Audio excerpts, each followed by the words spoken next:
turunkan angka kematian serendah-rendahnya, tingkatkan angka kesembuhan setinggi-tingginya.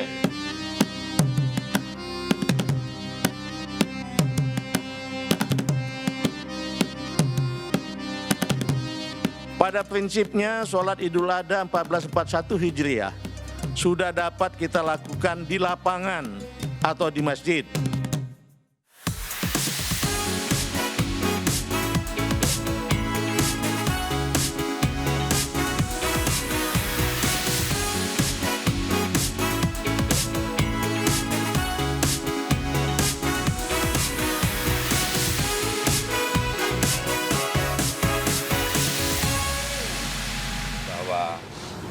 Ibu ini dan putrinya positif corona. Kasus COVID-19 di Indonesia pertama kali diumumkan Presiden Joko Widodo pada 2 Maret 2020. Pasien 01 adalah Sita Tias Utami dan pasien 02 adalah Maria Darmaningsih. Mereka adalah keluarga yang tinggal di Depok, Jawa Barat. Sebelumnya pada Februari 2020, Menteri Kesehatan Terawan Agus Putranto sempat sesumbar masyarakat Indonesia kebal corona karena doa. Kasus COVID-19 terus bertambah hingga pada 10 April 2020, DKI Jakarta menjadi provinsi pertama yang menerapkan PSBB, disusul Jawa Barat, Banten, Jawa Tengah, dan provinsi lainnya. Meski kasus terus meningkat, pemerintah Provinsi DKI Jakarta memutuskan menerapkan PSBB transisi pada 5 Juni dan diperpanjang hingga hari ini. Pelonggaran yang terjadi di sejumlah sektor ditengarai membuat kasus meningkat hingga tembus 100.000, mengalahkan Cina, negara asal virus corona.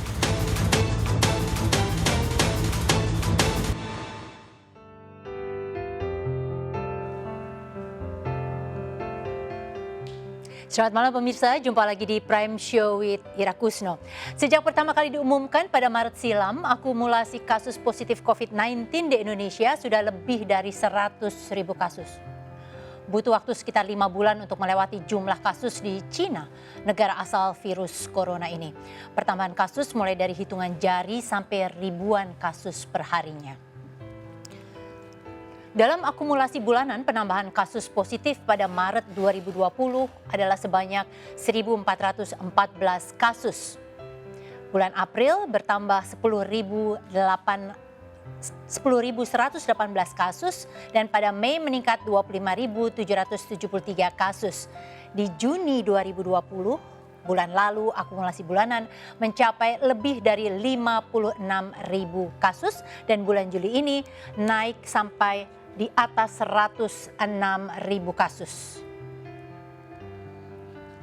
Pemirsa, data per hari ini yang disampaikan oleh Satuan Tugas Percepatan Penanganan COVID-19, pertambahan kasus positif COVID mencapai 1.904 kasus. Namun dalam kurun waktu 24 jam jumlah pasien yang sembuh juga meningkat mencapai di atas 2.100 orang dengan total pasien sembuh telah mencapai 64.292 orang. Mengapa dalam kurun waktu 5 bulan Indonesia bisa tembus 100.000 kasus? Apa faktor dominan penyebabnya?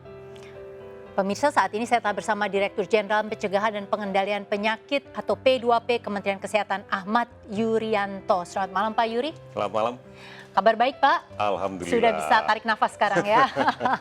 Dan pemirsa, saya juga telah terhubung dengan epidemiolog Fakultas Kesehatan Masyarakat FKM Universitas Indonesia, Pandu Riono. Selamat malam Pak Pandu. Selamat malam Mbak Ira. Ya, jadi saya juga ada Pak Yuri di sini ya Pak Pandu. Iya. Iya, Pak Yuri. Ya, saya ke Selamat malam. Pak Yuri dulu. Iya. Pak Yuri, 100.000 ini artinya apa sih? Bagaimana masyarakat harus menyikapinya? Kita melihat keprihatinan bahwa proses penularan masih terjadi di tengah masyarakat. Artinya masih ada sumber penularnya. Pasien positif terkonfirmasi yang tidak melakukan isolasi diri dengan baik. Ini bisa dua sebabnya, apakah dia tidak mampu melakukan isolasi atau memang dia tidak tahu kalau dirinya positif. Tapi angka 100.000 ini buat sebagian orang adalah angka psikologis, Pak. Iya. Artinya kita harus ketakutan atau Iya. memang ini normal sesuai prediksi bahwa kita akan mencapai angka ini atau seperti apa Pak Yuri? Sebenarnya kita harus melihat 100.000 itu akumulasi Indonesia.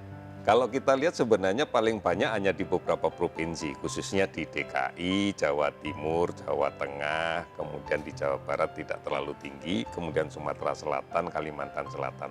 Nah, di tempat ini memang kalau kita lihat karena faktor pembawa penyakit ini kan manusia. Aktivitas manusianya cukup tinggi dan tidak aman karena tidak mematuhi protokol kesehatan. Ini yang menjadi problem ini. Sebentar Pak Yuri, Iya. saya harus ke Pak Pandu. Jadi kalau menurut Pak Yuri 100.000 ini memang kita ini angka kumulatif begitu dan hanya ada di beberapa provinsi. Pak Pandu sendiri bagaimana tanggapannya?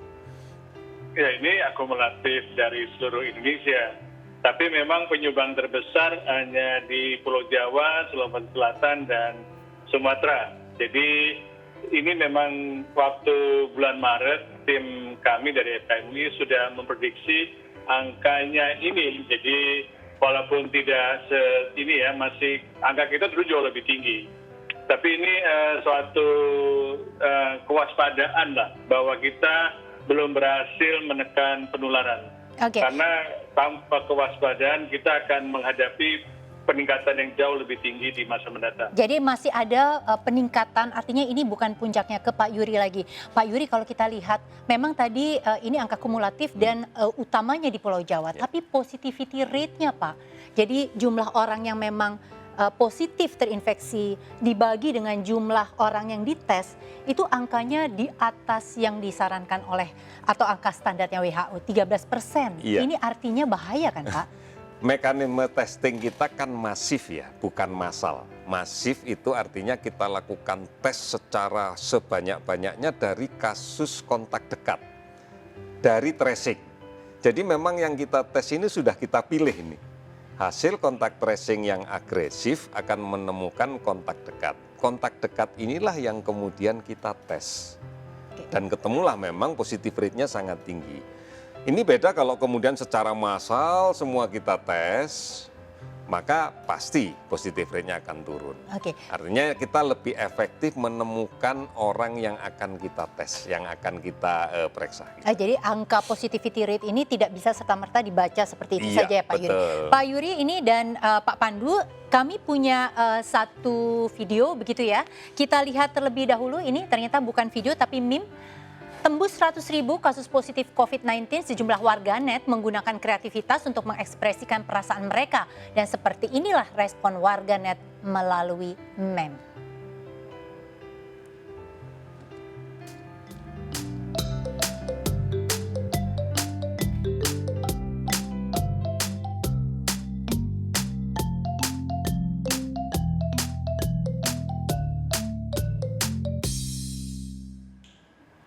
Jadi memang warganet ini luar biasa kreatif ya Pak. Jadi sebagian ini walaupun mengecam tetapi juga membuat sesuatu yang lucu karena kelihatannya pandemi ini masih harus kita jalani bersama-sama. Tapi sekali lagi Pak, kalau ada angka sudah di atas 100.000, yang pasien yang sembuh memang di 62.000, yang meninggal sekitar 5.000.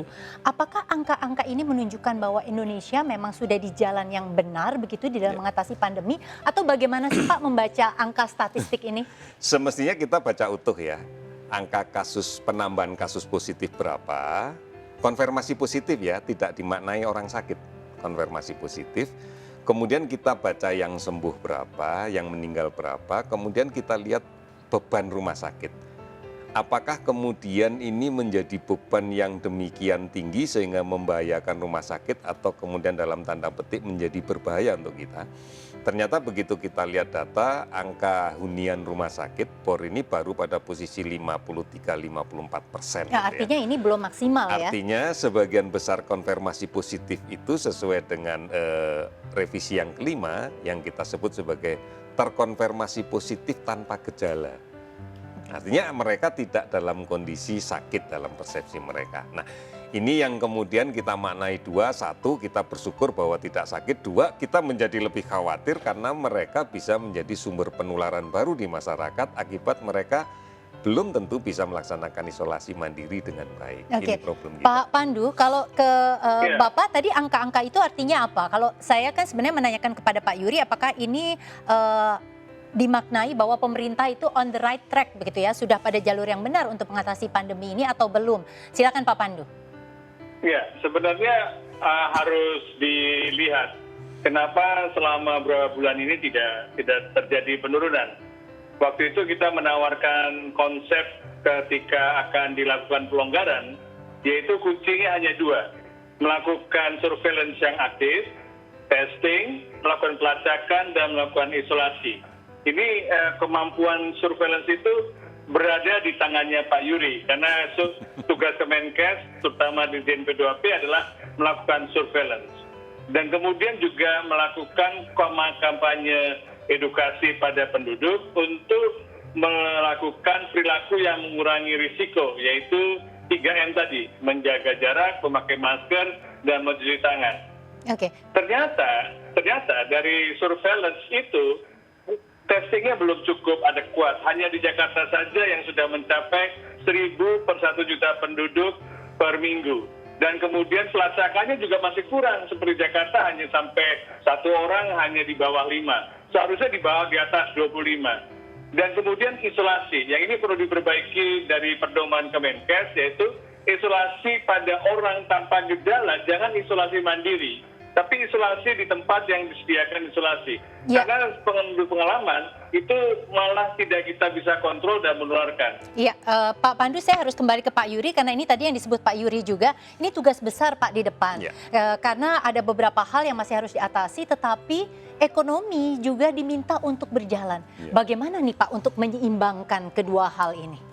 Harus ada kajian yang detail pada potensi ekonominya di daerah tertentu karena kan tidak mungkin merata di seluruh Indonesia, dan kemudian juga kajian yang mendalam terkait dengan risiko epidemiologinya pada daerah tertentu. Kita tidak bisa melihat bahwa Indonesia yang demikian luas ini dengan perspektif risiko epidemiologi sama. Sebagai contoh mungkin agak lebih kecil, untuk DKI saja tentunya permasalahan yang kita hadapi untuk Kabupaten Kepulauan Seribu ini akan beda dengan yang ada di Jakarta Pusat. Oleh karena itu tracing sebagai bagian dari pembuka untuk track menuju ke penyelesaian masalah ini akan kita fokuskan pada daerah-daerah yang memang memiliki resiko epidemiologi sangat tinggi. Nah sekarang ini resiko itu menjadi semakin melebar kemana-mana setelah mobilitasnya dalam tanda petik kan sudah relatif mudah sekarang. Jadi artinya apakah memang pelonggaran ini sudah tepat Pak Yuri, atau kalau perkembangannya seperti ini remnya harus ditarik lagi? Iya, jadi ini ada gas ada rem nih. Ya. Kita menginginkan bahwa pergerakan ekonomi tanpa kemudian mengambil risiko yang terlalu besar. Kalau nggak ada risiko nggak mungkin ya. Oke. Ambil risiko yang tidak terlalu besar. Artinya di awal kita sudah mencoba memetakan pada kelompok aktivitas ekonomi yang bisa dijalankan dengan risiko yang bisa diukur, dimulai dari kegiatan-kegiatan yang kemudian bisa berbasis pada daring, sampai dengan kegiatan yang tidak mungkin dengan daring. Oke. Skala inilah yang kita atur, mana yang kita lepas duluan, remnya kita kurangi duluan, mana yang masih dengan kuat kita rem. Iya, ini baik. yang Terima menjadi kasih Pak penting. Yuri sudah Iya. bergabung bersama kami, dan Pak Pandu ini masih bersama kami. Nanti di sini kita masih punya segmen berikutnya. Pertengahan Juli yang lalu Presiden Joko Widodo bertemu dengan sejumlah pesohor untuk mensosialisasikan penerapan protokol kesehatan. Untuk berbincang tentang hal itu saya akan berdialog dengan Tompi, salah seorang pesohor yang diundang ke istana. Sesaat lagi tetap di Prime Show with Ira Kusno.